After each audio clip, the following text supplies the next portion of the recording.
This is J. Krishnamurti's first public talk in Bombay, 1977. As we are going to have only 4 talks, I'm afraid one cannot go into many details about the subjects we are going to talk about.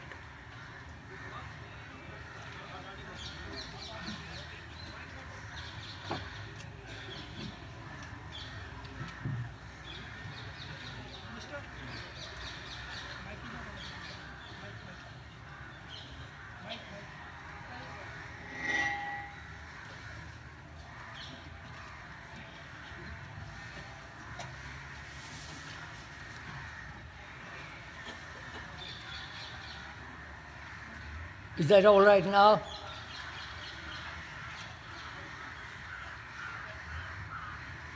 Is it all right now?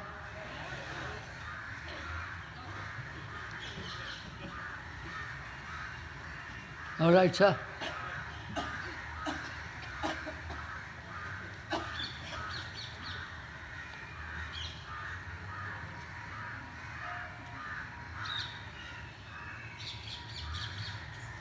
I think first we have to understand what we mean by communication.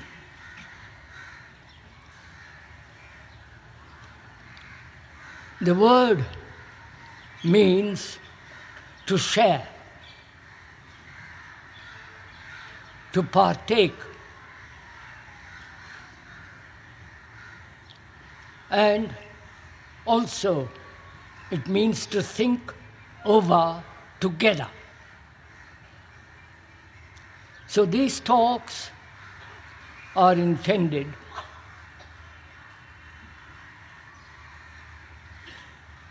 for the understanding of our human problems. So we must bear the responsibility of thinking together, which does not mean that we agree together or disagree. It only means that we are sharing together in our thinking. So please bear in mind, if I may remind you, that we are taking a journey together. This is not a talk by the speaker, but together we are going to investigate or explore our problems,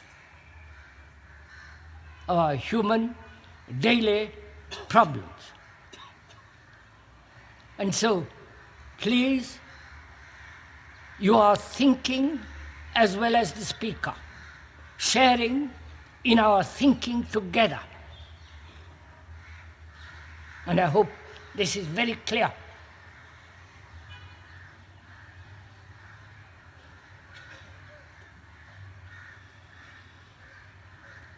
We've got a great many problems.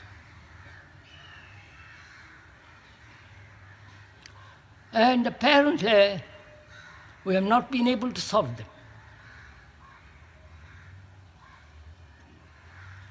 We're going to explore together, investigate together these problems.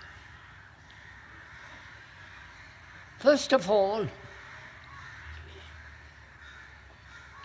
there are not only problems outside of us, political, philosophical, economic, social problems, but also inward problems. Problems of fear, pleasure, sorrow, and the problem of death and meditation and so on. We are going to deal with all those human problems, not technological problems, not problems of politics. politics have never saved mankind, whether it is a communist, socialist, Marxian system or any other system, dictatorial, tyrannical, or bureaucratic systems have not in any way solved our human problems. And to rely on a system, economic, social, religious, or political system, seems to me, as we have observed for the last 50 years, that we are only dealing with peripheral problems and trimming those peripheral outside problems. So please bear in mind that we are dealing with human problems of daily life. Because if we do not solve our daily problems, problems of relationship, problems of behavior, problems of our vanity, ambition, greed, envy, without solving all those problems, to talk about religion has no meaning whatsoever.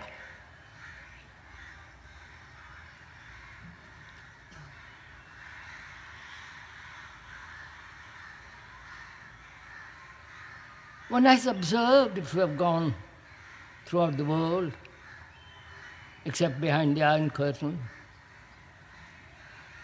that more or less human beings are the same. They suffer, they're anxious, frightened, insecure, both outwardly and inwardly. Their religions have lost their meaning. And people live in great confusion. Right throughout the world, this is common factor of all human beings, whether they live in America, Russia, Europe, or in India or in China. They may have political, tyrannical systems, bureaucratic, and all the rest of it, outwardly. They may be better off outwardly, but inwardly, they are going through great confusion, like you are. Great misery, as you are. Great uncertainty, as you are. So, you are the world, and the world is you. That is not a theory, a speculative concept or a conclusion about which you can discuss, but it is an actual fact. The fact that every human being, wherever he lives, has this great sense of confusion in himself and in the world outside himself. He suffers. He's greedy, ambitious, and all the rest of it. So, factually, psychologically, inwardly, you are like everybody else. So you are the world, and the world is you. That's an absolute fact, whether you like it or not.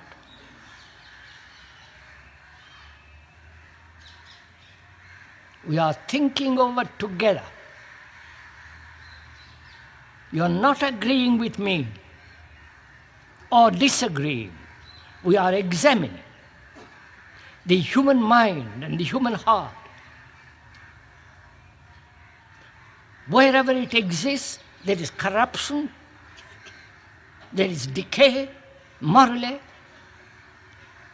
Though you may have money, good position, good jobs, and all the rest of it, inwardly, there is a great deal of anxiety, great deal of uncertainty, confusion, misery, anxiety, right throughout the world. So you are like everybody else in the world. You are not an Indian. You may have Indian tradition, Indian customs, Indian outward dress, and so on. Basically, you are like every other human being who suffers. So your consciousness, please listen to all this. Your consciousness is the consciousness of every human being in the world. Your consciousness is made up of its content. The content makes consciousness. Right? The content is disorder. So your consciousness is disorder. Your consciousness is made up of beliefs, superstitions, traditions, ambition, all the rest of it. We don't have to go into all the details. That's your consciousness. You are aware of that consciousness when there is a crisis, as fear is a crisis, as sorrow is a crisis. Then only you become aware of yourself. And that's what we're going to examine and see if that content of consciousness cannot be transformed, transcended.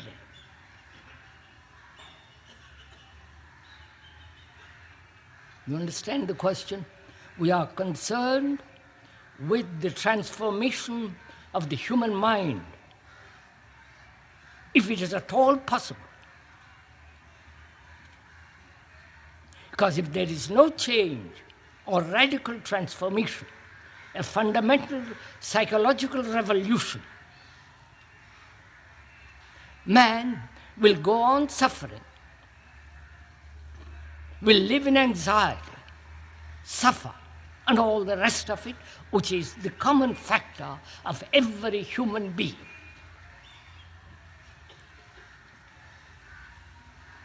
So you are the history of mankind.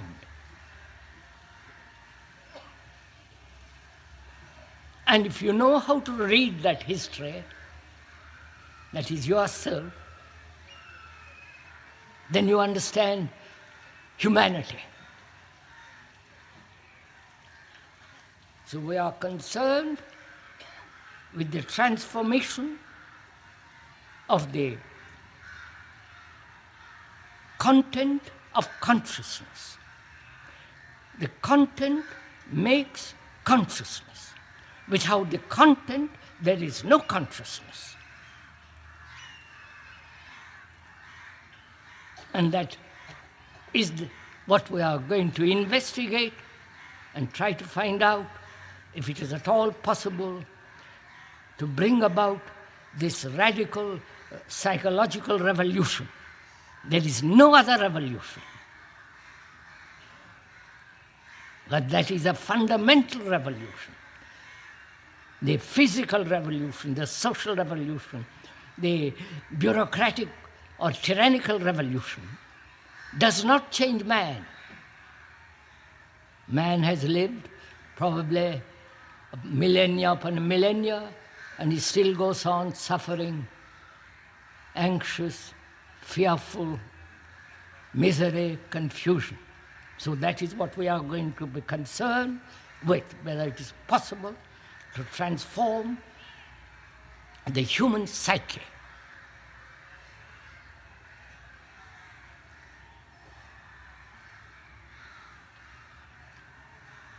You know,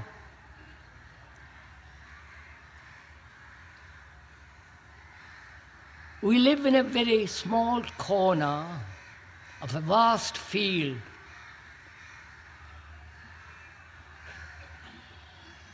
We occupy a small corner of a vast canvas.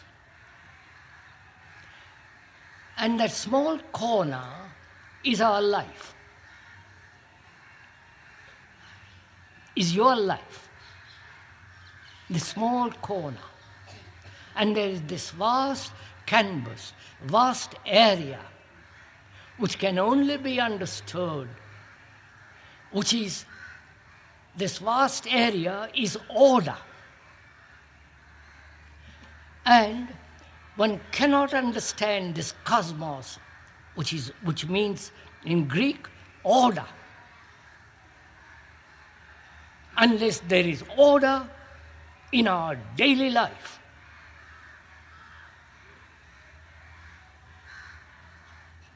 That is, order in our consciousness. Our consciousness is in disorder. When we say disorder, it means confusion, the opposing desires, the constant struggle, effort, the constant battle in relationship. All that and more indicates that our consciousness is disorder. Your consciousness. You may pretend that there is somewhere in that little area some kind of order, or there is an entity who will bring about order. And we are going to talk over together this question.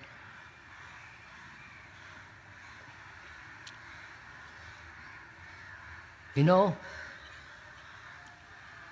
this is a very serious thing. This is not an entertainment.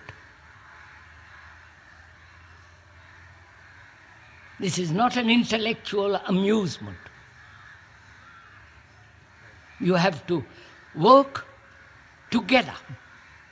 You have to think hard, clearly, objectively. And that's going to be very difficult because you are not used to think clearly, because you're full of superstition. All your religions have made you slaves, made you obey, accept. All your gurus are petty Hitlers. I hope you understand that very clearly.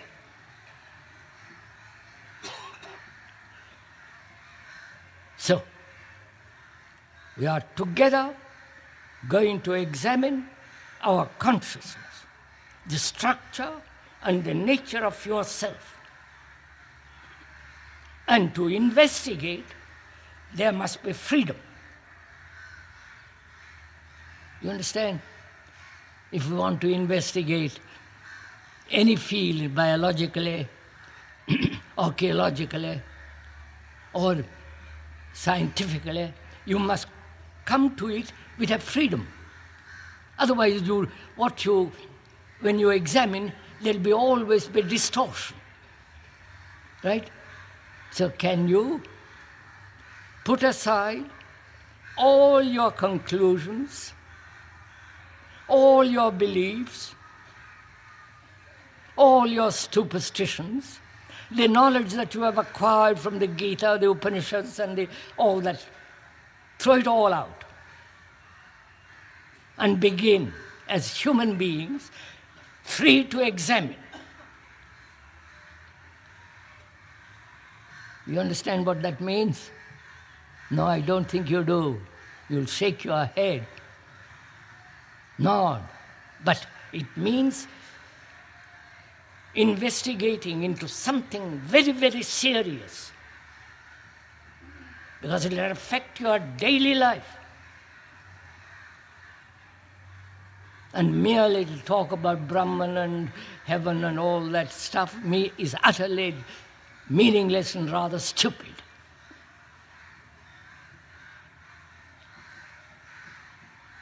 So, what is this consciousness made up of? What is its content? What is the content of you? Not biological content, the psychological content, which is your consciousness. What is it? What is its content? You understand my question?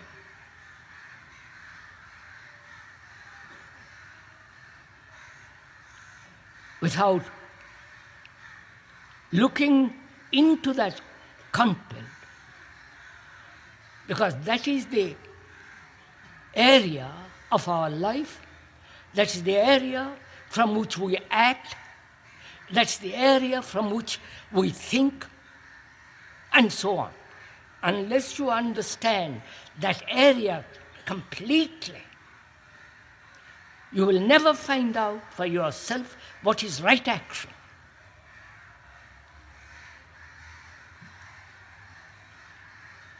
And so this is very important. This is a serious gathering, not an intellectual gathering, not a gathering to have fanciful ideas and imagination and all that rubbish. We are together to examine the content of your consciousness. And the content of that consciousness is the content of every human being in the world. Therefore, you are the world, and the world is you. You are not an individual. You may have a bank account. You may have a name, a form, a human form. But basically, you are like the American who suffers, is anxious, frightened, uncertain, seeking pleasure, putting away the full impact of death. All that is, you are like every other human being in the world, fundamentally. Therefore, you are not an individual. Individual implies indivisible, a human being who is not broken up, fragmented, as you are.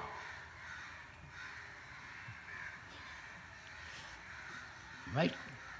I hope you get all this. Don't discard it. Don't say that what you are saying is nonsense. We are individuals. Examine it, look into it. Don't accept anything from anybody, including that of the speaker, because there is no authority here. You understand? You have political authority, you have religious authority, you have the authority of the gurus, you have the authority of books. And when you have authority, you have become slaves.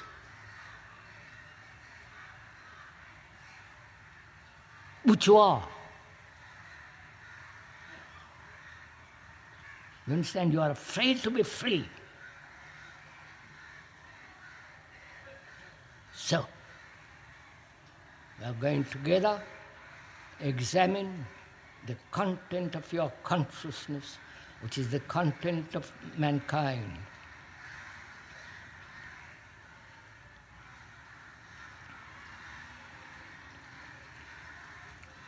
I do not know if you have observed that the world now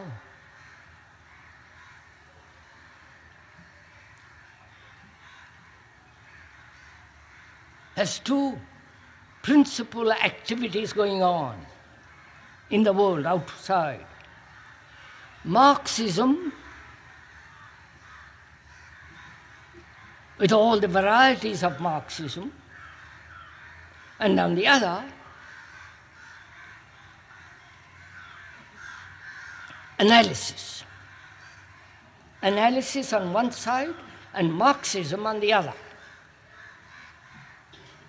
Various varieties of Marxism, socialism, tyranny, dictatorship, all that's going on right throughout the world on one side, and also on the other, analysis. The computer and the whole psychological investigation is based on analysis right throughout the world. So you are caught in these two principles, active in this present world. These two principles deny love. You understand? Marxism, with all its varieties and variations, is based on materialism. We are going to examine what we mean by materialism. And on the other is analysis, both psychoanalysis, the computer analysis, which is all mechanical. Both are mechanical. And therefore, where there is the operation of mechanical mind, you deny totally love. And in this country, love doesn't exist.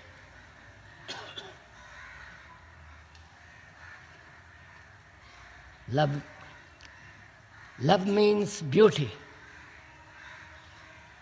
not in a face or beauty, which means the appreciation of nature, relationship to nature.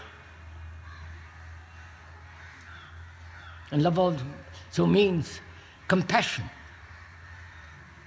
There can be no love when there is ambition.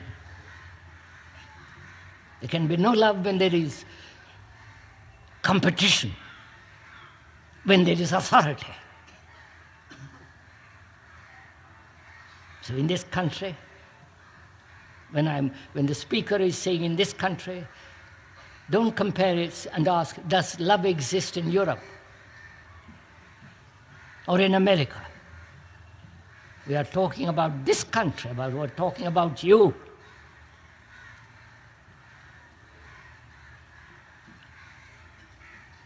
So that's one of the things that are very active in the world at the present time. And probably it has been there all the time, only in different forms. So we are not analyzing. We are observing. You understand the difference between analysis and observation? Analysis implies an analyzer and the analyzed. That is, the one who analyzes that which is to be analyzed. So there is a division between the analyzer and the analyzed. Right? Please understand this. That division not only brings about conflict, but it denies love, which we are going to talk in the course of our 4 talks. So we are not analyzing, we are merely observing. To observe clearly, the mind must be free of your prejudices, of your conclusions. If you observe with your prejudice, you don't observe at all. If you observe with your conclusions, religious or political or psychological, you can't observe.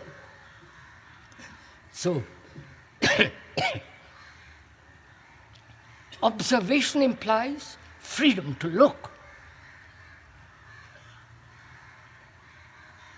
So we are looking, observing, not analyzing.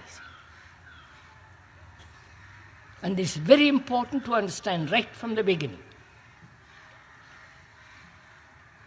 Because analysis means the analyzer and the analyzed. Is the analyzed different from the analyzer? Or both are the same? I hope you are following all this. So, we are together observing,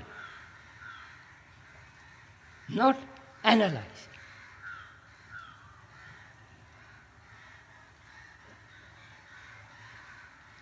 We are observing the content of your consciousness.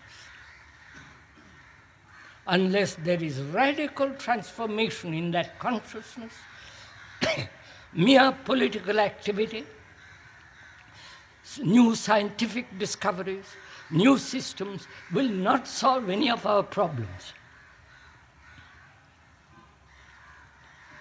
Right?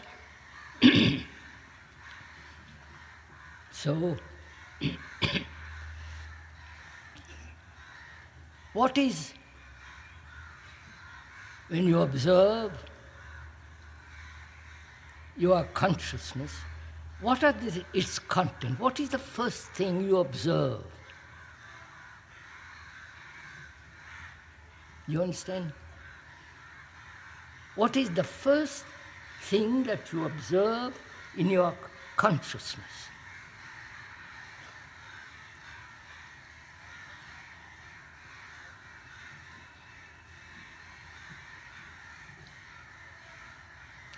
Would you say it is effort? Effort, struggle, trying to be something, trying to become something. Right? That is, there is this constant endeavor to be something. Right? Either politically, religiously, socially, power, position, status, also in psychologically power, position, status. All that implies this constant battle inside going on. You observe this? Please don't agree with the speaker. The speaker is not interested that you should agree with him. He is not your guru. He has no authority. Thank God. Together we are examining. Therefore, be alive to look.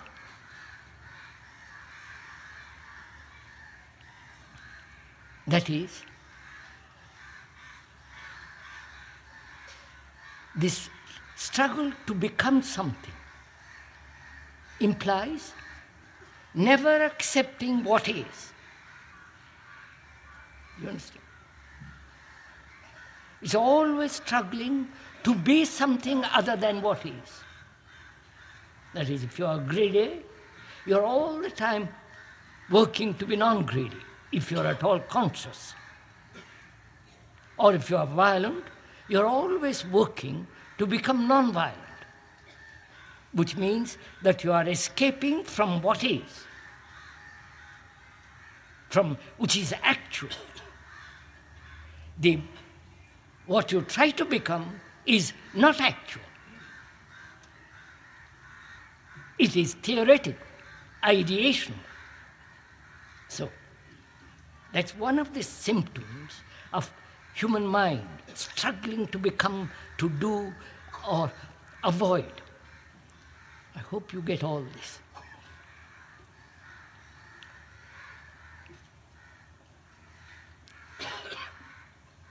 And also one of the factors in this consciousness is that human beings, from their childhood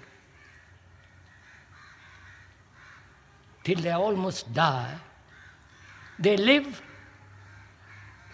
with their wounds. You understand wounds? Their hurts.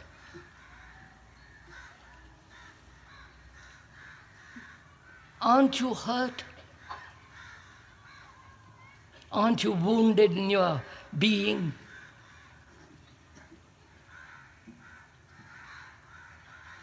You know, in a school, when you are compared with another boy, the other boy is doing well and you're not doing well, that's a hurt. You understand? It takes various forms, which is where there is comparison, there is hurt.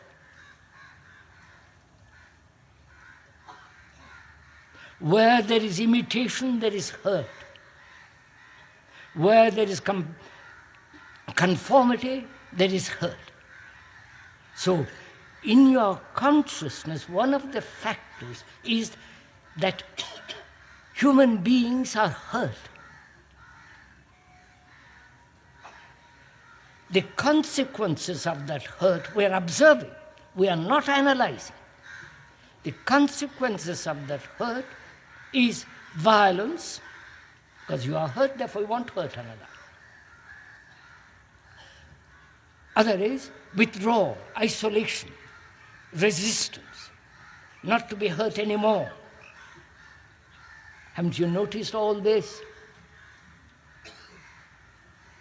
No? For God's sake.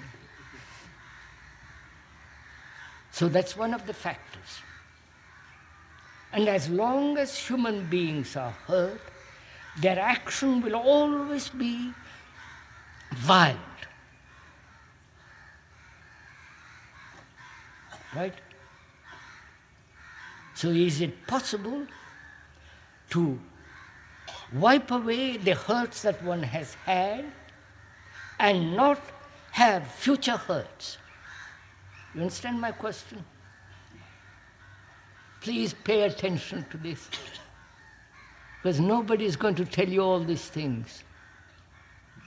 Not your gurus. They only repeat, oh God knows what they repeat. Not worth it.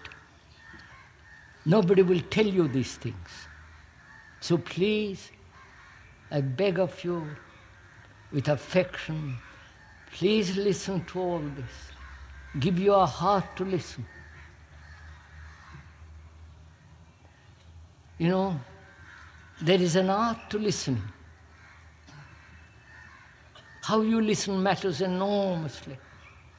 Not to me, not to the speaker, but to listen to that crow. To listen to your wife. To listen to the children. To listen to the birds. To listen to the whisper of wind among the leaves. Just to listen. It's a great miracle if you know how to listen.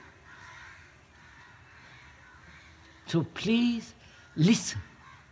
Don't translate what is being said into your own particular language. That is a distortion. If you know English, and I hope most of you do know English, just listen to the words, the meaning of the words, the content of the words, and don't put it aside. Don't say, this is what he means, this I want to... Don't argue, just listen. You know, when somebody says, I love you, you listen, don't you? Don't you? With your heart, with all your mind, with all your being. When somebody says, I love you very much, you listen, you react completely. In the same way, if you can listen.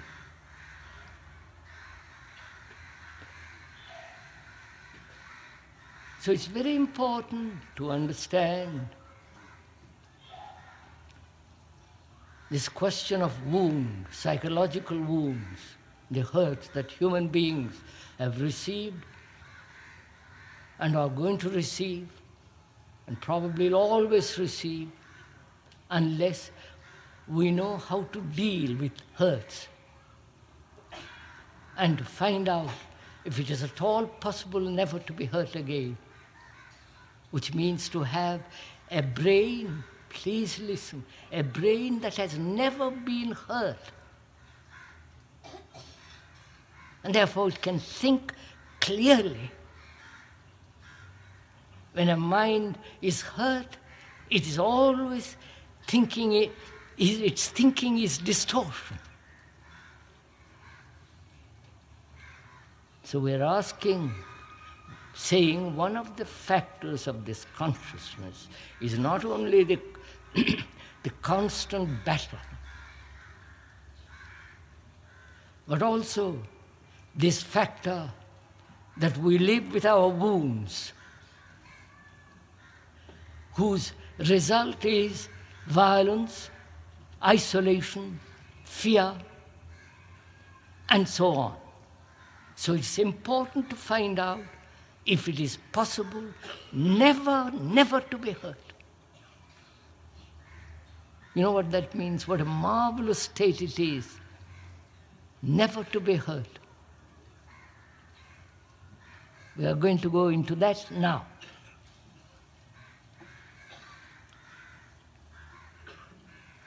As we said, we are not analyzing, we are observing. And it matters very much how you observe. You know, when you're angry, at the moment of anger, at the flush of anger, there is no observer, is there? At the moment. A second later, the observer comes in and says, I have been angry. So he divides himself from anger. You follow? But the observer is anger. Though he has divided himself as not being angry and observing anger, he himself is anger. Right? So in the same way, observe, which we're going to do. It's a very complex problem to learn the art of observation. Art means to put everything in its right place. The word art means that. Where it belongs. That means order. Art means order. No, you don't know any of these things. So we are asking, saying, you have been hurt from childhood by the parents, by the teachers, by society, by your bosses, by a gesture, by a glance, you are hurt. And we're saying, is it possible to wipe away all that hurt and never to be hurt again? And we're going to go into that. What is it that is hurt?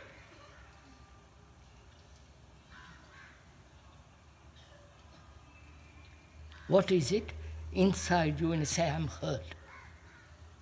What is it? Is it not? We're observing, not analyzing. Is it not an image that you have about yourself? Keep it very simple. You have an image about yourself, haven't you? A picture about yourself, that you're good, that you're this or that you're that, or you're stupid, you're clever, you have position, some kind of picture, image about yourself. Right?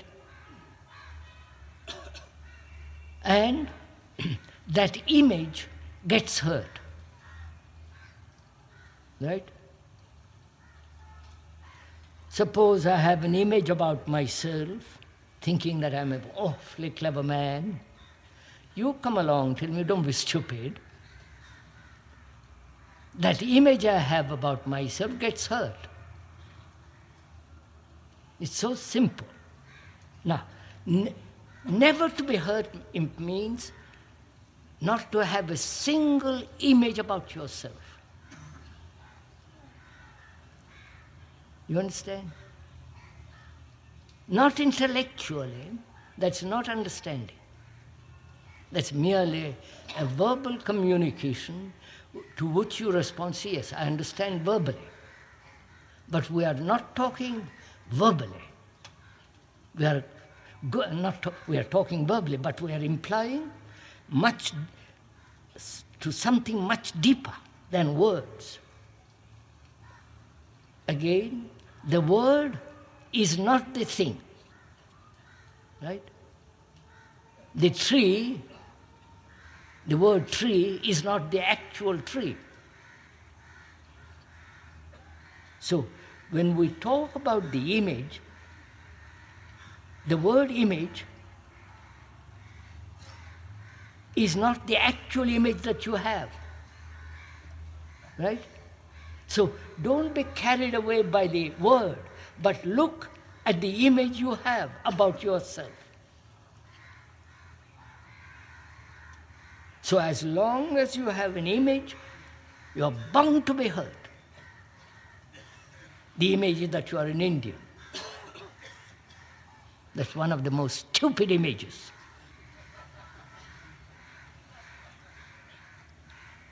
Because, oh, for God's sake, must we go into all these stupid details? When you think that you are an Indian, and the other fellow thinks he's a Muslim, image, there must be conflict. Where there is division, there must be conflict. The Arab and the Jew, the communist, non-communist, you follow? Now, when you call yourself a Hindu, that's an image, isn't it?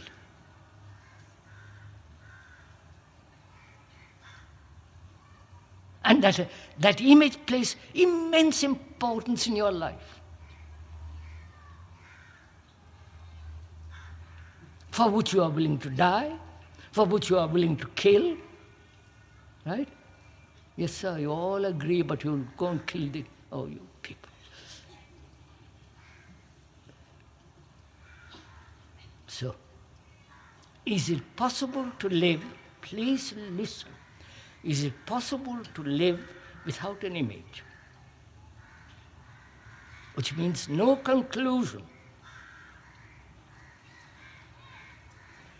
To live without a conclusion, to live without comparison. Which means living without any sense of hierarchical structure. I wonder if you see it.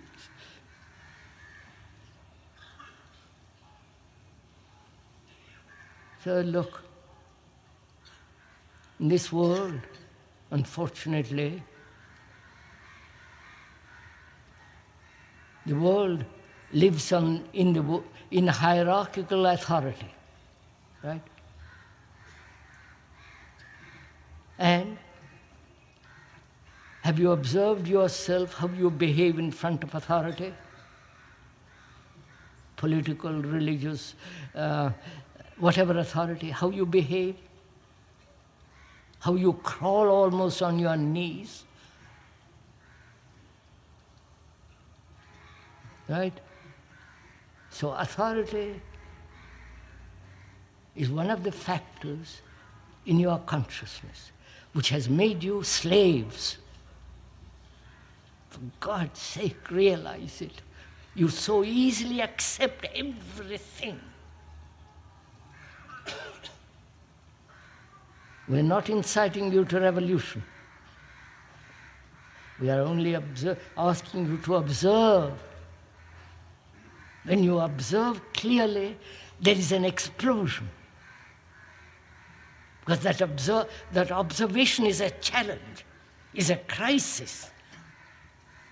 That is the essence of energy. And when there is that energy demands action. But if you say, well, I've got an image that is hurt, I don't mind being hurt, I've lived for millennia with hurts, then you're like a savage, without any consideration of the results of hurt. Right? So one of the factors of this content is this constant attempt to be something which is based on authority. So can you live without authority?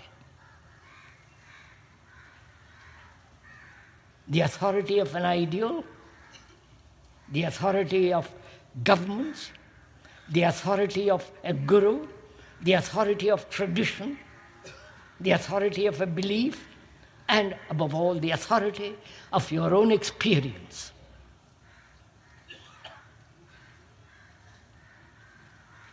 Which is the authority of your knowledge.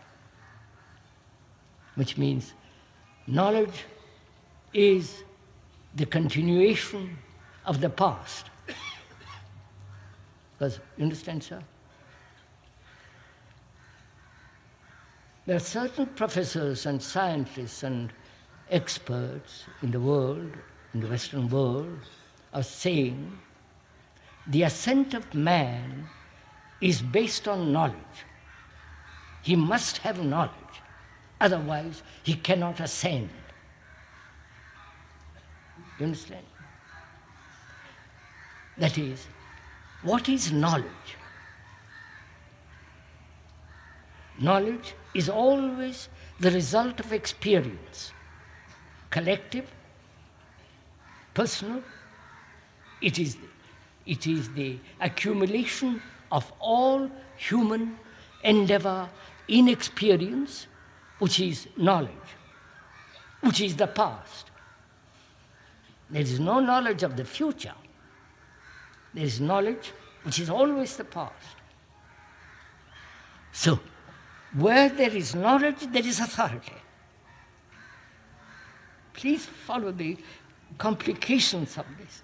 Where there is authority with knowledge, therefore there is the past, and when you live in the past, that past meets the present, modifies itself and goes on. This is our life. You have experienced something, you know something, you have learned something, you have remembered something, meets the present, modifies itself and goes on. If you are a Hindu, I hope you are not, if you are, then that's the past tradition, past superstition, past conditioning, meets the present, where they say, oh, that's rubbish, cut it out. You modify that conditioning and you go on. On that momentum, they say, man ascends through knowledge. We are going to question that. On the contrary, you cannot ascend through knowledge. It's only when knowledge ends you can ascend. That is when the past meets the present and ends there. We'll go into that if we have time. So, can you live without a single image about yourself? That is real freedom. You understand? I don't think you see the beauty of it or the love of it. Because if you had the feeling of living without a single image, then you are not living in a little corner of this vast canvas of life.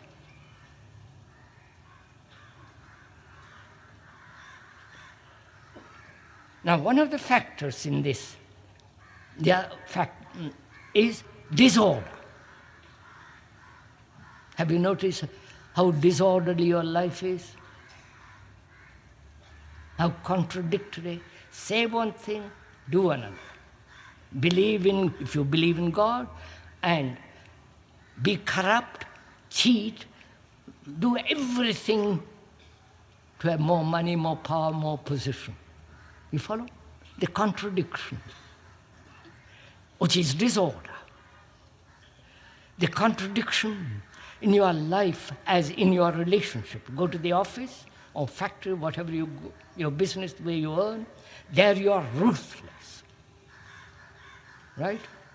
come back home and you say, well, be somewhat pleasant to your wife, which is contradiction. So where there is contradiction, there is disorder. So your life is in disorder. You may try to escape from it. Go to the temples, go to, whatever you try to escape. You may try to escape from it, but the fact is you live in disorder. Don't you? For God's sake, wake up. Huh? So, that's one of the factors of your consciousness. So, your consciousness is disorder.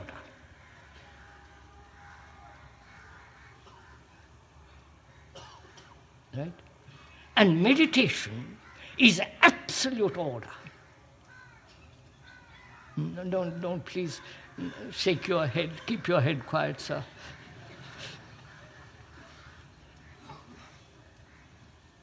You are not serious people. Sir, how can you meditate, as most of you try to do, if your mind, if your life, in your relationship with total disorder? It has no meaning. So meditation is something that demands complete order, which means complete order, not according to a pattern, not according to a system. It means when you understand the reasons of disorder, then out of the understanding of the disorder comes complete order. So, one of the factors of this, of your content of your consciousness, is disorder. Right? Are you aware of it? Do you know, recognize, see, actually as you see this microphone, actually see that your life is in disorder? Or is it an idea that your life is disorder? You see the difference? Do you understand the difference? I can say that your life is in disorder. And you say, yes, that's an idea. But are you aware the actuality of disorder? Understand? The actuality of hunger and somebody telling you you're hungry. The two things are different. The actual and the implied. So, are you aware of the actual way of your life? God's sake. How disorderly you are. Nature is orderly. A tiger, when it kills some thing for its food, it's orderly, it's natural. But we kill each other, destroy each other, corrupt each other, and all our life is in disorder. Are you aware of it? Or you say, I am aware of it, but there's part of me which is very orderly, which is Ishvara and, Atman and all the build. Which is it? Are you aware completely that your life is in disorder?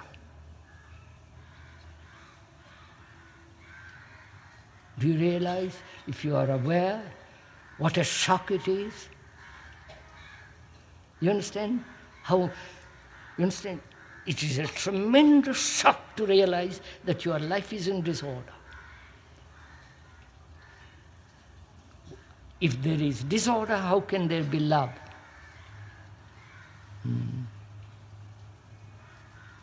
So, One of the factors is the disorder. Now can order, please listen, can order come out of disorder?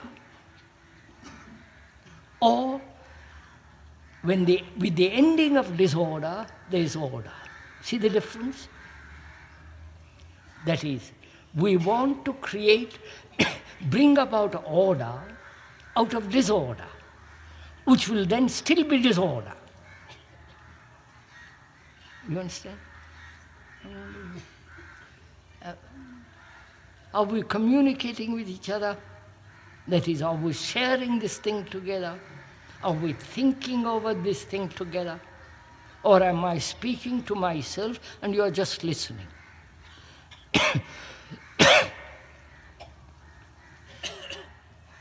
So I'm asking you, are you aware that your life is in disorder?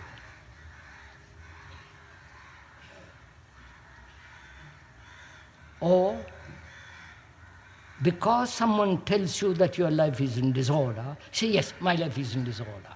Those are the two differences. One is direct perception, the other is persuasion. Accepting the description, the idea, therefore not real. When you see directly that your life is in disorder, then you can begin.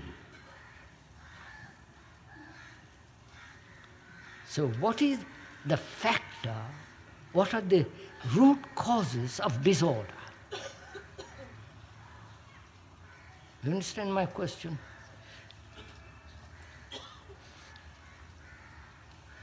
We're asking you, what is the root of disorder?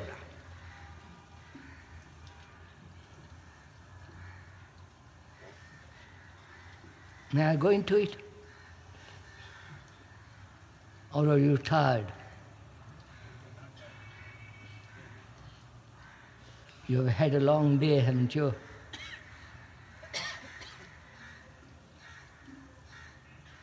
Are we thinking together? Or are you merely listening to pleasant words and carrying on? All right, I go into it. One of the factors of disorder is time.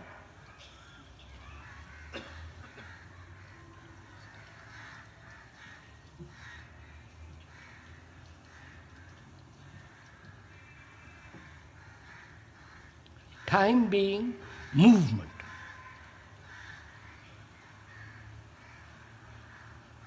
Time implies distance from here to there. Time implies to change what is into what should be. Please follow all this. Look, sir, I'm giving you my heart. Do, for God's sake, listen to all this.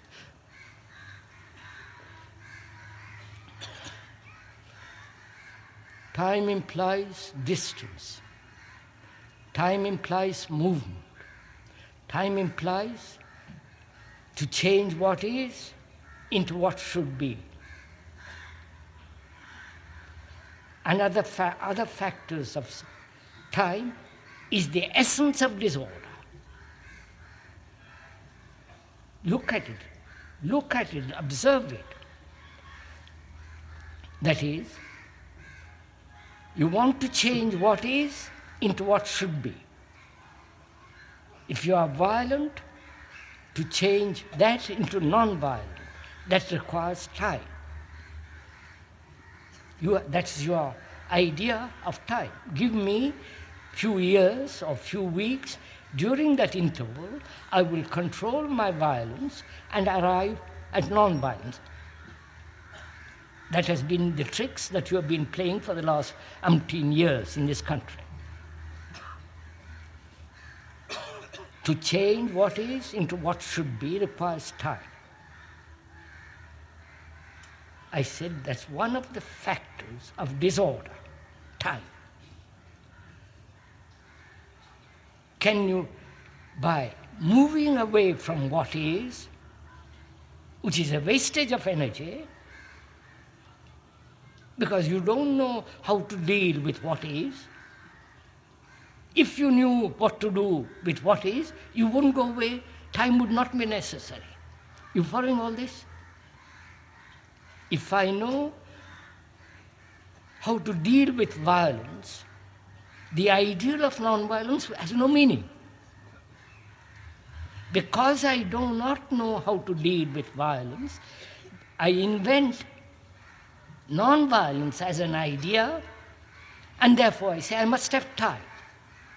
And during the interval between violence and becoming non-violent, there are other factors entering which distort. So there is never a state of non-violence. I hope you get all this. So, we said time is a factor of disorder.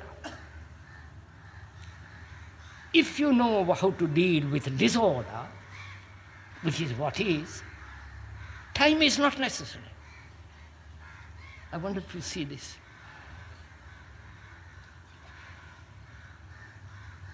Because I don't know what to do with disorder, I say, please tell me. And I will tell you if I'm silly enough, and then you say, yes, I'll carry that out. So, in carrying it out, there are other factors entering in that interval.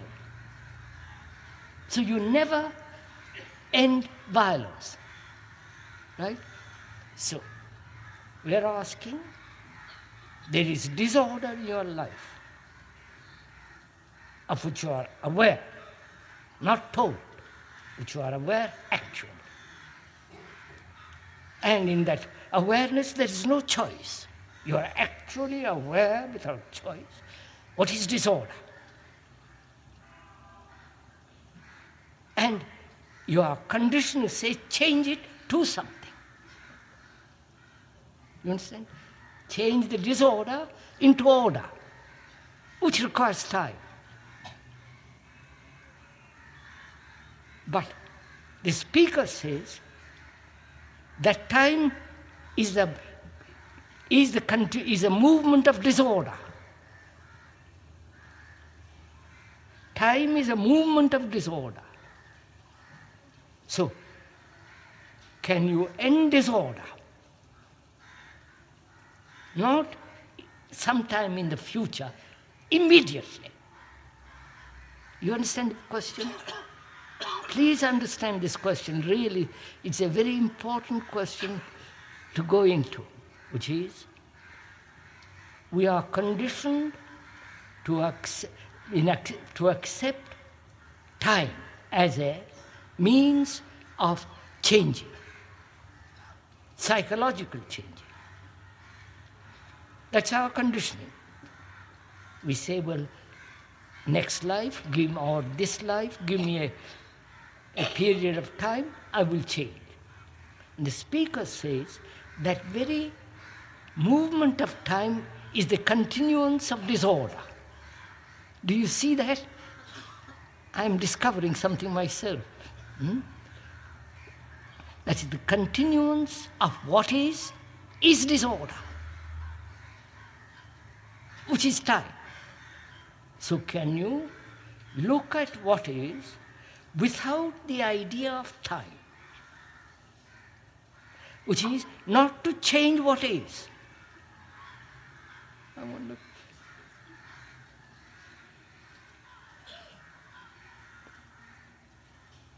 You understand, sir? Look, observe what is without any movement of our desire to change it. So, you have the total energy which has been expanded in time, you follow it? Trying to change what is into what should be, which is a wastage of energy. That wastage of energy has ended. Therefore, you have energy now. Which is to observe what is without time, which means without the desire to change what is. And to observe what is without the desire to change it means that you have got this energy with which to face what is. So there is no time interval. Therefore, there is a radical change of what is. That is, I observe in myself disorder. My life is actually disordered. Greedy, all the rest of it, I won't have to go into it. And my conditioning, my habit, my tradition says, yes, give me time. Giving me time implies the continuance of disorder. Not the change of disorder, but the continuance of disorder. If I see that very clearly, not as a theory, but an actuality, therefore, I'm not concerned with time at all. So, I have the energy now which I have wasted in time. That energy is now completely concentrated in what is. Therefore, when you observe totally what is, there is a radical change. You understand this? Do it. Not agree with me. Do this. Don't allow time.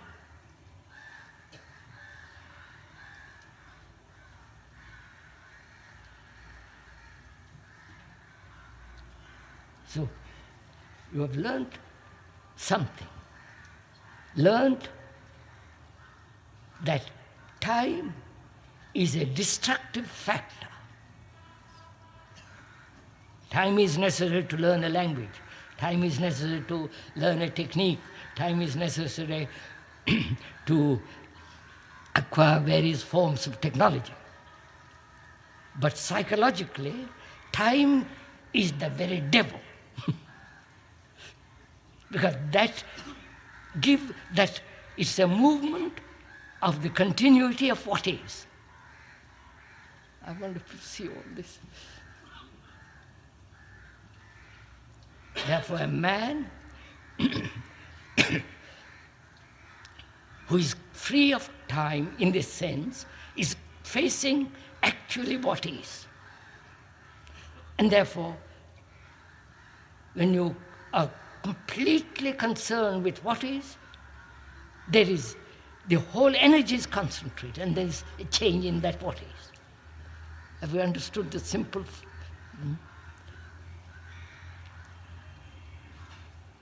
So we'll better stop today and we'll go tomorrow. Which is, we have dealt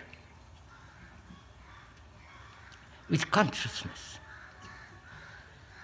Unless there is a radical transformation in that consciousness, which has been for millennia upon millennia, unless there is, please put your shoes on afterwards, I'll wait.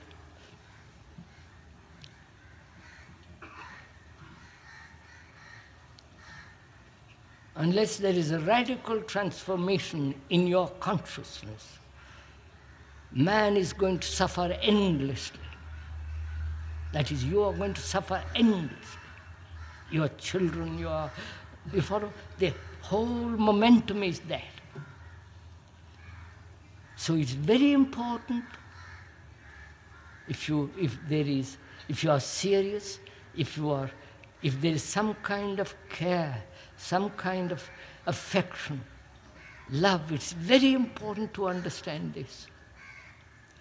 That unless there is radical psychological revolution, any amount of political change, any amount of social change is not going to solve our human problem. As long as that is not changed, mere outward action is absolutely meaningless.